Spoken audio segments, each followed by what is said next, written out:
Une dernière aventure, danser sur une corde, quittant d'un côté ce bord du monde en désordre, sentant sur mes épaules, par force invisible, un paire de mains qui frôle assez pour garder l'équilibre.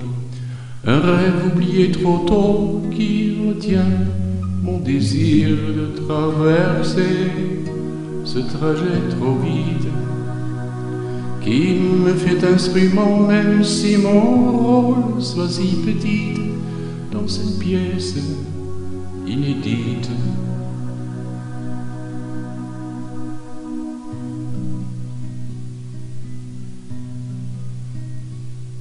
Une dernière aventure, le son de danse sur câble, hardiment, respectablement, j'espère, comme je me défends. Après ces isolés, nous tirerons ensemble nos prochaines pirouettes osées, s'avèrent éternellement. À l'autre bout, personne qui tient ni corde ni fil, et pourtant, faut avancer sans aucun doute. C'est comme sauter de bord sur l'eau d'un bateau en péril pour continuer sa route.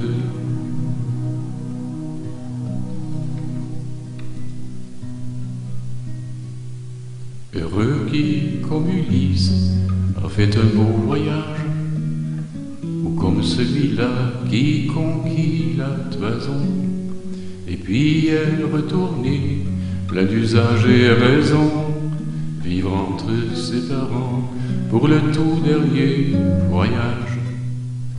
Comme celui sachant se tenir debout sur une arche vers une autre dimension qu'avant. C'est comme sauter de bord sur l'eau d'un bateau en naufrage pour continuer sa marche.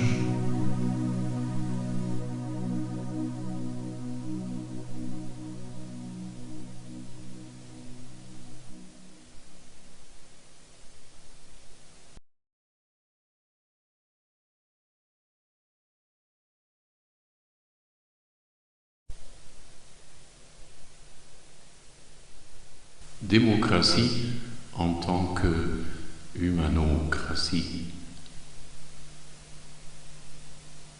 Un homme qui suit les impulsions vagues dans son âme saura sûrement quel chemin prendre. Ces lignes sages sont à savourer dans chaque mot, l'un après l'autre. Au début se trouve l'homme, et il conviendrait de l'imaginer concrètement, avec les pieds, ses jambes, sa tête, ses mains et ses yeux. Construit comme un chef-d'œuvre, pas bricolé. Ensuite, ses impulsions, cet élan, venant de quelque région intérieure. Vague, inconscient, sombre, obscur. Le mot qu'a choisi le poète allemand était dunkel. Pourquoi vague? Avant d'y répondre plus tard, prenons le mot élan, pression, drang, pressé, drängen. Ce qui indique que le signal vient de la périphérie plutôt que du centre.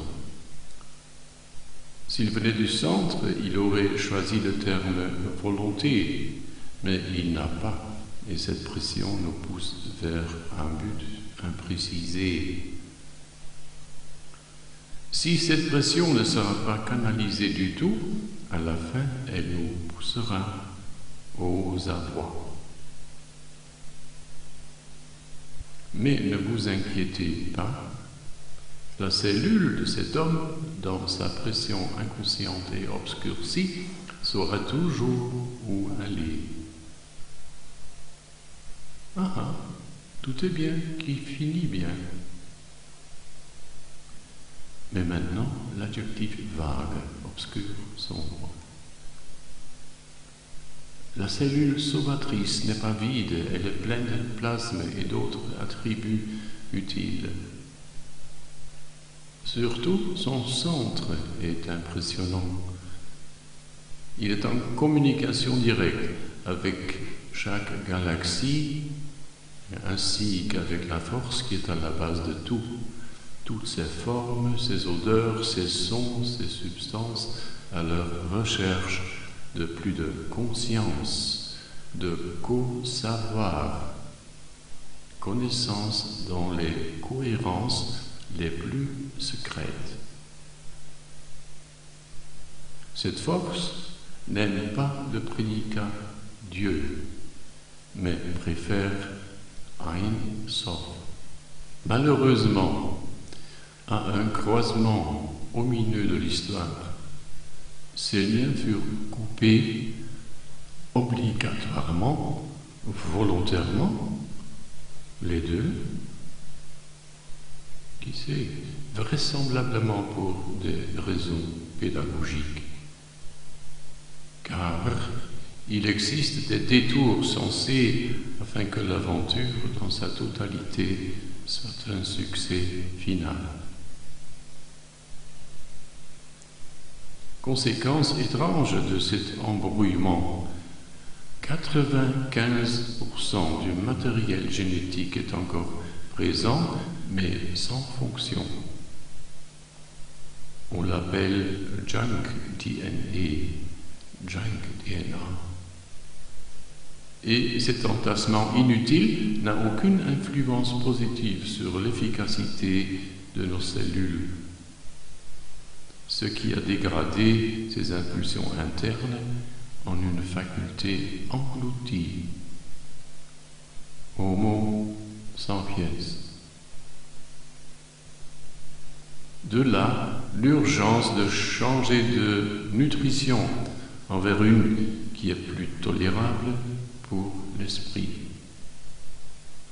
En enlevant toute poison, par exemple, mes informations du côté des corporate media, même et surtout celles bourrées d'intellectualisme, embellies sémantiquement sous le label de qualité.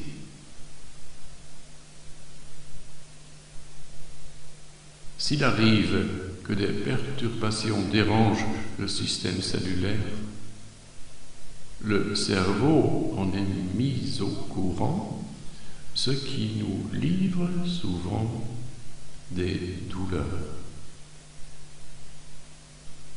Au cas où le développement de l'individu est plutôt évolué en direction spirituelle, ce dernier prononcera une prière ou une méditation. Et de l'intensité collective en cette direction, il dépendra si on mettra un Echnaton ou un Solon dans le cockpit public, ou encore une fois un Napoléon, un Hitler ou un Louis XIV. L'homme inconsciemment poussé par des instincts assombris et maintenus débouchera dans une tournure contrainte en direction illusion et déception amère de sa propre faute. Et celle que nous éprouvons aujourd'hui, en ce temps de démocratie ayant remplacé des despoties de droite et de gauche, sont extrêmement décevantes et dangereuses. Le peuple dispose de tous les droits pour s'exprimer, oui, mais les mieux nantis y prennent soin que la plupart des gens ou bien ne l'osent pas, question de perte de job, ou encore pire, ne comprennent plus comment demeurer conséquents en décision. Troisième cas, la voix du peuple n'atteint plus le public car filtrés par les demi-mensonges des médias, si ces derniers n'y voient aucun avantage pour agrandir leurs privilèges. L'opinion publique ensevelie par l'opinion publiée, tititainment. Ceci deviendra un chapitre très douloureux pour les hommes sous pression sombre, surtout chez nous, occidentaux, qui ont perdu leur sixième sens d'affinité, mis en boule par un équipage en fonction de la Lying Enterprise. Là, les Sud-Américains sont à l'avantage, car, en pleine démocratie, ils n'y voient aucune contradiction de lever sur bouclier un homme qui, une fois mis en pouvoir et se laissant inspirer entre tête et cœur, transmet vraiment la volonté de ce peuple émergeant collectivement de son obscurcissement, sous forme d'un modèle de société qu'on pourra enfin honorer par l'adjectif humano. Des bras, des jambes, des oreilles, le nez, tout y est. Un ensemble de clusters cellulaires vivants, chacun à sa place devant son devoir spécifié, prenant soin du bonheur de tous.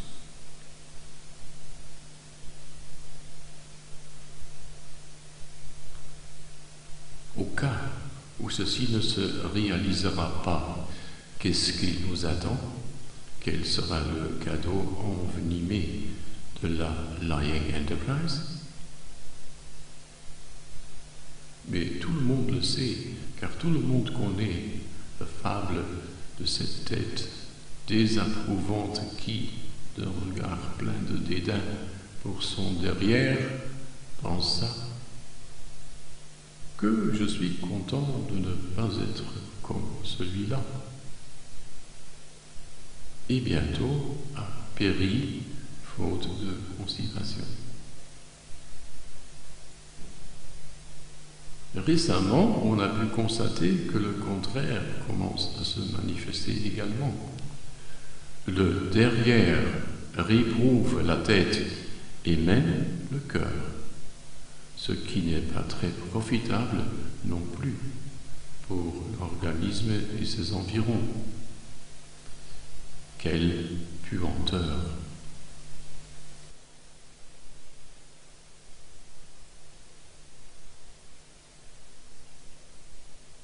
Vivre bien. De nouvelles cellules dans de nouveaux corps se développent dans la société. Ce qui manque encore, c'est la nourriture adaptée à leurs besoins nouveaux. Parmi les groupes d'action contemporains, deux me viennent en tête qui me paraissent les plus engagés et partiellement les plus ouverts d'esprit. Épiant dans des directions opposées. D'abord, celui de la gauche, à Berlin surtout, ainsi que les ésotériques. Deux camps qui ne se supportent pas, c'est drôle. Leur atout, à mon avis, pour les gauchistes, le diagnostic et pour les ésotériques, la thérapie. Ceux de gauche se rassemblent devant un complexe de bâtiments qu'il faut nettoyer d'urgence. En effet, jusqu'au dernier coin caché, il s'est ensouillé d'avidité, d'angoisse et de cynisme. Ces gauchistes sont âpres à l'impatience pour enfin y entrer et commencer le travail, en main leur balayette rouge. Ou s'agit-il de brosses à dents?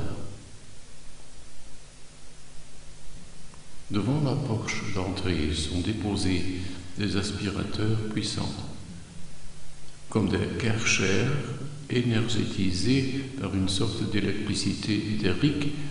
Tout ce qu'on aurait à faire, c'est de les emprunter, mais, chose comique, aucun des idéalistes de gauche ne se montre intéressé. Car dans leur cercle, personne ne croit en une force génératrice pareille. Pour eux, c'est de la superstition. Il se montre qu'à la fin, leur groupe est incapable de mener à bien ce devoir d'assainissement et de nettoyage de cet immeuble.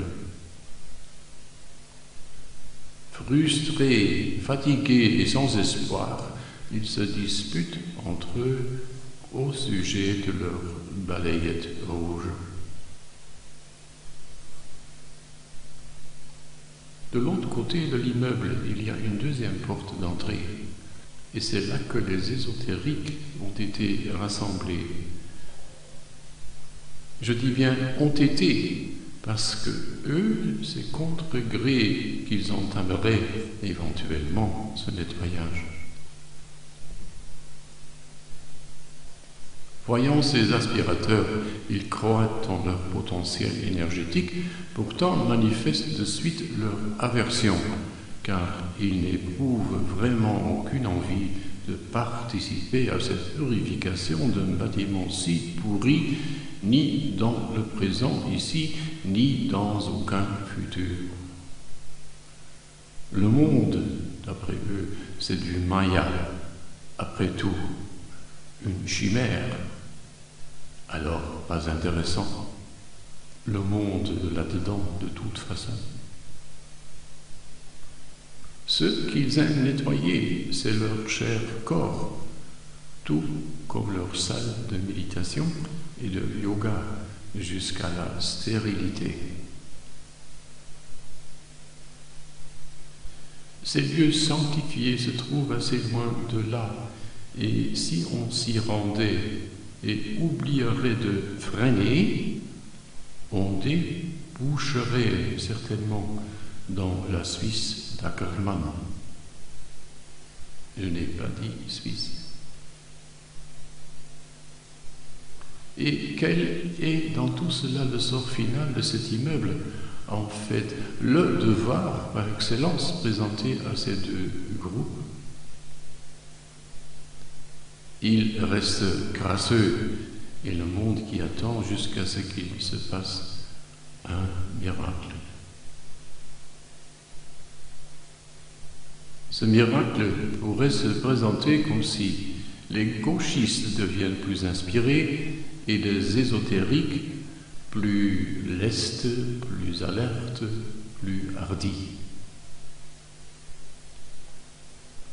Une fois de plus, ce sont les Américains du Sud et du Méso qui démontrent comment cela pourrait fonctionner, comment l'ésotérie pourrait porter fruit et l'esprit pourrait se faire planter dans le sol réel. Je cite le Junge Welt, c'est un journal à Berlin, du 24 avril 2010. Il s'agit d'une interview avec Walter Prudencio Magne Velis, ambassadeur de la Bolivie à Berlin, un gauchiste, à l'occasion de la conférence du climat à Cochabamba.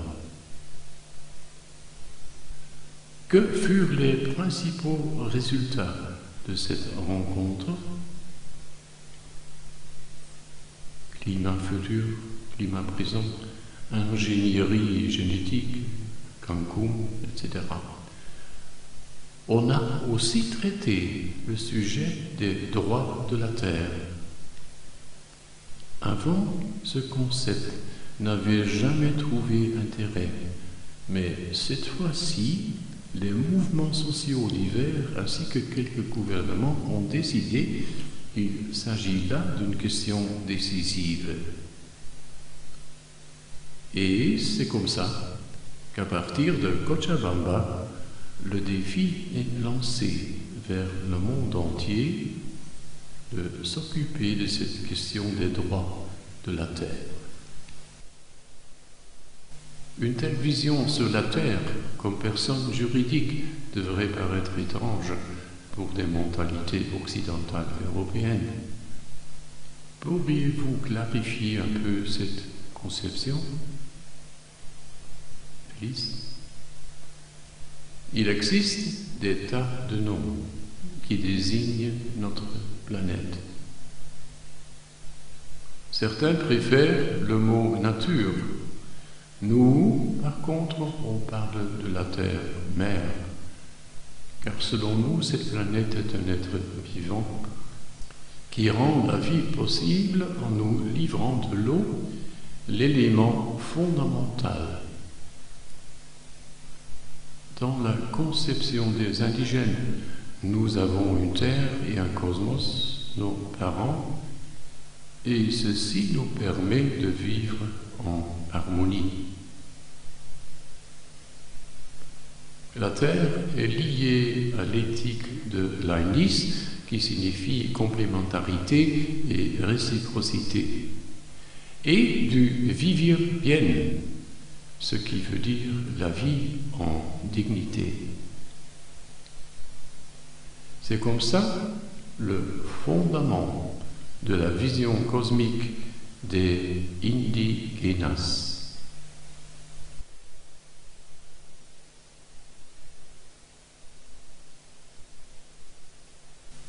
Au lieu d'un résumé,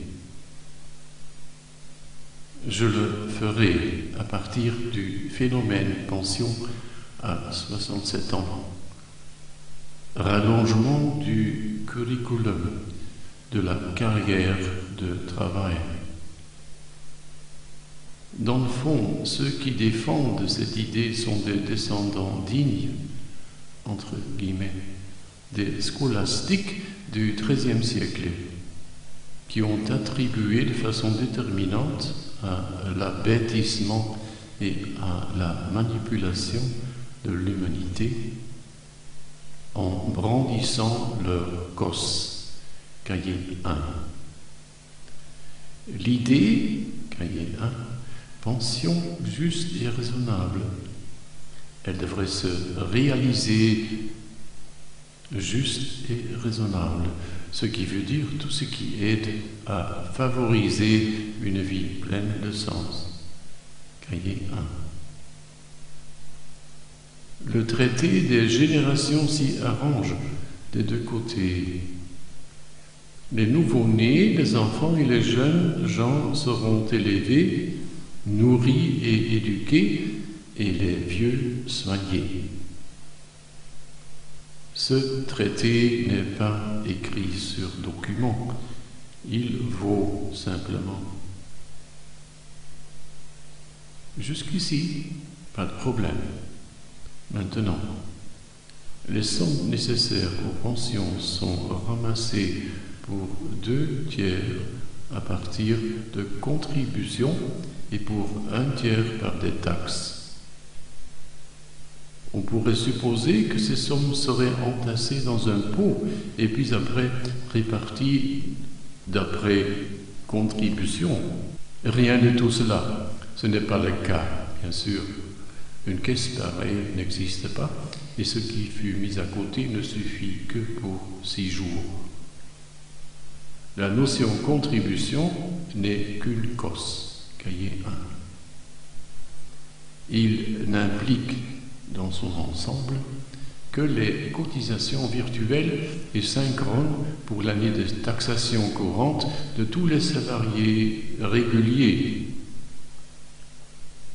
De cette espèce, il en reste de moins en moins. C'est la raison pourquoi bientôt l'argent ne suffira plus d'un bout à l'autre. Les vieux ont payé des sommes réelles d'argent, ce qui ne joue aucun rôle, car en fait, ce ne furent pas de tels. On compte autrement. Pourquoi ne le dire dès le début? Les sommes à obtenir ne sont pas les vraies, mais les virtualisées, gagnées par ceux qui, par fortune, ont pu attraper un travail régulier en cette année de taxation. C'est le système de répartition Umlagesystem. Mais ce n'est pas tout, car voilà la partie perfide de ce jeu mensonger. Les jeunes portent le fardeau des vieux, de plus en plus de vieux. En vérité, ils ne portent aucun fardeau. Les poutres, les poutrelles portantes, ce sont les richesses accumulées en économie nationale pour l'année courante, ce qui est le hic dans tout cela. Il faut de moins en moins de force de travail humain. Mécanisation, digitalisation, rationalisation, etc. On aurait dû changer cette formule fiscale depuis longtemps vers un système complètement basé sur la taxation commune proportionnelle. Cela aurait été plus simple et plus juste. Au contraire, les médias ont influencé le peuple à ingurgiter que les vieux sont un fardeau et le système devrait être privatisé. Les gens n'ont pas protesté. Quel choix pour l'Alliance, pour Rurup et tous les imposteurs de la liberté. Cahier 1. La privatisation est un leurre injuste. Elle conduit à la pauvreté du troisième âge. Aussi par le fait que la répartition des rémunérations et des fortunes sont follement déséquilibrées, avec tendance grimpante exponentiellement. Cahier 1. Obliger les vieillards à travailler plus longtemps, c'est même de nuisance pour les jeunes, qui verront diminuer les offres de travail par cette compétition insensée. Autour d'un siège, d'une proie, d'un job qui chaque jour devient de plus en plus rare. Dans une humanocratie cellulaire, cahiers 4 et 6, de tels problèmes artificiels ne surgiront point, car les dupeurs de la liberté avec leur Joker Poker, cahier 3, ne seront plus demandés. L'économie, cahier 3, sera gérée par des sages, main dans la main avec des jeunes gens honnêtes. Le système actuel des pensions a été introduit en 1873 par Bismarck, qui fut tout sauf un chancelier socialement engagé. À cette époque, il y avait eu la énième crise sociale et il fallait vite vider les rues en leurrant les ouvriers vers une solution de compromis, typique pour le Kali Yuga. Cahier 1. Cette ère de ténèbres et de mensonges.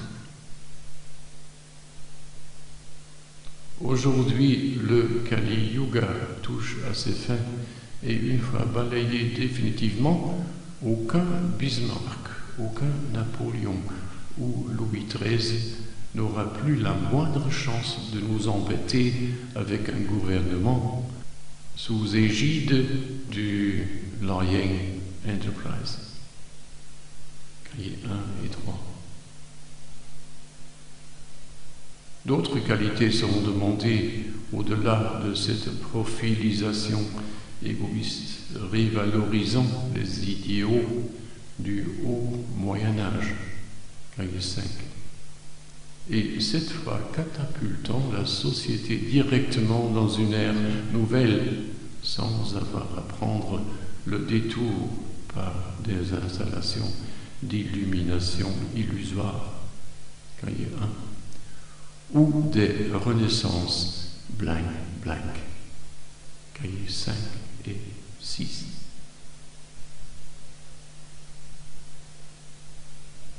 Homme, te crois-tu le seul pensant dans ce monde où la vie éclate en toutes choses? Des forces que tu tiens, ta liberté dispose, mais de tous tes conseils, l'univers est absent. Nerval.